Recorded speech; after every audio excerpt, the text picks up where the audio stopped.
وزیر اعلیٰ خیبر پختونخوا سہیل آفریدی نے کہا ہے کہ صوبے میں کسی اور راج کی ضرورت نہیں، اگر ہمت ہے تو گورنر راج لگا کر دیکھیں، ہم نہیں ڈرتے۔ پشاور میں گفتگو میں سہیل آفریدی نے کہا کہ بند کمروں کی پالیسیاں خیبر پختونخوا میں نافذ کرنے والوں کو احساس کرنا چاہیے۔ اس سے قبل ایک تقریب سے خطاب میں وزیر اعلیٰ خیبر پختونخوا کا کہنا تھا کہ وفاق کے ذمے ہمارے 3000 ارب روپے سے زیادہ پیسے ہیں، ہمارے صوبے کے ساتھ امتیازی سلوک کیا جا رہا ہے۔ سہیل آفریدی نے کہا کہ خصوصی افراد کی فلاح و بہبود کے لیے آئندہ بھی مزید اقدامات کریں گے۔ ضم اضلاع میں خصوصی افراد کے لیے بھی بسوں کا بندوبست کیا جا رہا ہے۔ خصوصی افراد کے لیے ہم بسیں اور ویل چیئر دے رہے ہیں۔ انہوں نے کہا کہ ہمارے لیڈر شوکت خانم اسپتال بنا رہے تھے تو پوری پاکستانی قوم نے اپنا حصہ ڈالا۔ شوکت خانم اسپتال میں آج کینسر کے مریضوں کا علاج کیا جا رہا ہے۔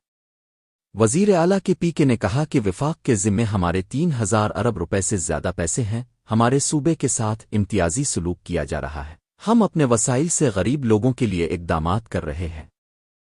مزید خبروں اور اپ ڈیٹس کے لیے newsbreaktv.com کی ویب سائٹ وزٹ کریں۔